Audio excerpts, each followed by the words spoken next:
Alright, so now we'll go around to the back side of the tractor. So I did a bunch of different stuff here as well. I added the hydraulic top link, which plugs into the third and fourth remotes here. The top and tilt, well, this is the top and that's the tilt feature, so that you can with the side cylinder, you can make it so you can tip an attachment sideways. So if you're box blading or something like that and you want to grade your pitch your grade, you can tip it. The top link makes it obviously so you can suck in your implement or push it out if you wanted to raise up, say, the mower more, or a brush hog. If you wanted to pull up the back end of the brush hog to back over something larger, you could kind of get more elevation on the back of the brush hog to back over a larger item. So the top link plumbs into your third and fourth. The side link, the side cylinder here, plugs into your fourth and fifth. So when you go in the cab, this is always one of the things I was wondering, is what was what. So the first lever here, it actuates the entire 3-point hitch up and down. The next lever here does the top link. So that's the center top link. It sucks it in and out. The next lever here does the side arm of the 3-point hitch to do your pitch if you wanted to, up and down. When this is all the way back, or this cylinder is all the way sucked in, it makes it so that the unit is level. The way that the dealer set it up is they made it so that that link would be level with this link when it's sucked all the way in. It works pretty well. So also back here we have the Power Beyond kit.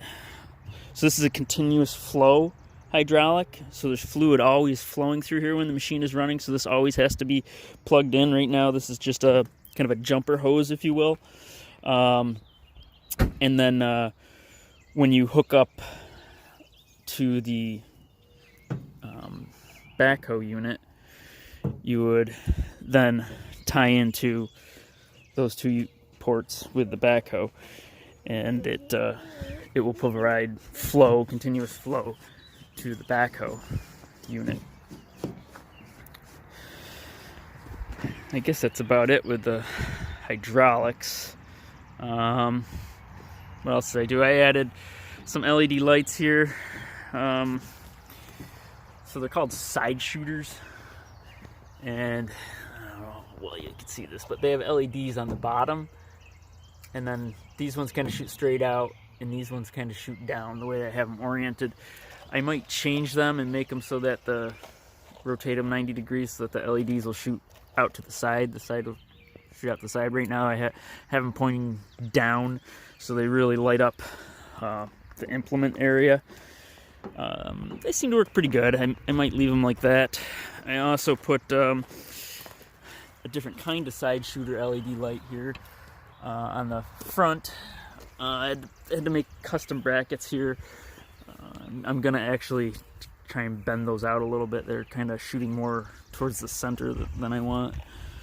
One of the downsides with these units is they really don't have good side lighting. If you're doing stuff at night, it's more your blind spot, or the harder to see spot is the lighting on the side of the unit.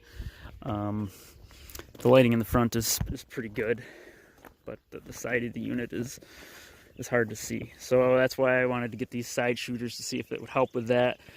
Right now, it's really not helping that much. I gotta do some tweaking there. Also, thing to consider if you're upgrading LED lights on the top there, these come stock with halogen bulbs in here. So these are like a kind of more of a yellow light. Hey bud. And then those are a very white light. So you're going to want to upgrade your LED lights, put LED lights in here so it'll match. On that side now. I think that's most of it here. Oh, careful, bud. You okay? Got the block heater on here. Let's go. On inside now. Just want to do a little more on why I wanted the top and tilt. So this top and tilt here, we got the side cylinder. It's hydraulic, so we can push this side down. And the top cylinder in here is also hydraulic, so it can pitch it forward and back. So I don't know how well this will come out in the video, but this is a really steep hill. That's a very substantial grade up there, and I wanted to make a trail going across this hill. So I wanted to shave away the top side of the hill and move it downward, to try and make it so that this would actually be level surface. And that's one of the reasons why I wanted this top and tilt, is so that, as you can see here, I've got that blade pitched, and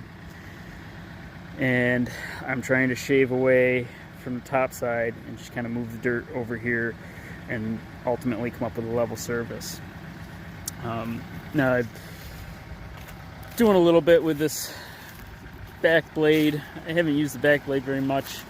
Most of this I've done with the box blade, but I wanted to see if I could dig a little more dirt with this blade, and it does definitely pull a little more dirt off the surface and move it over. You know, I'm able to angle it that way, as where a box blade just kind of drags it straight and feathers it off a little bit. But I really wanted to push more dirt over that way. If anything, I wanted to have the trail slightly this way, or level ideally, rather than going down the grade here. So that's kind of my reason why I wanted the top and tilt, and man, is it awesome. It really, really, really does work well. I would definitely recommend it here. So let me show you from inside here.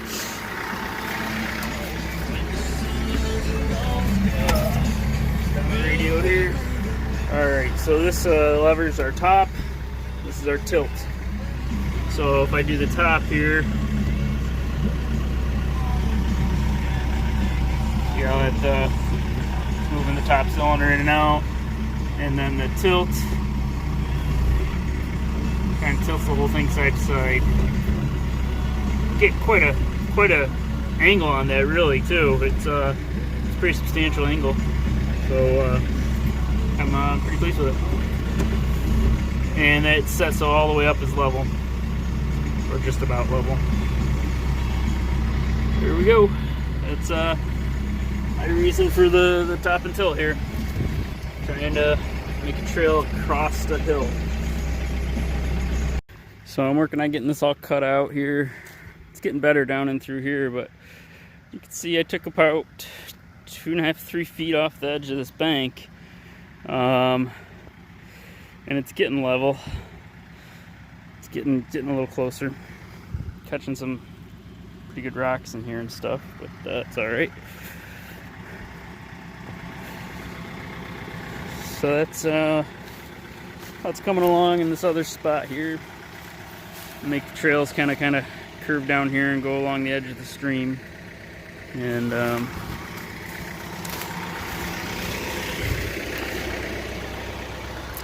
it's kind of the harder part with the top and tilt, is more the transition from when you're going kind of across the hill versus to turning down the hill. That's a little bit more tricky. Definitely taking a little bit of time to figure it out, a little finesse, and I guess just learning. So we're gonna try to get this all cleared out through here, try to shave off more of this side and move it over here to make this more level, so we can come down and along the edge of the stream. look out over the field and stuff. So that's my game plan here. We'll see how it goes.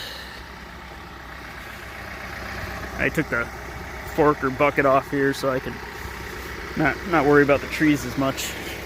Be a little bit easier to maneuver.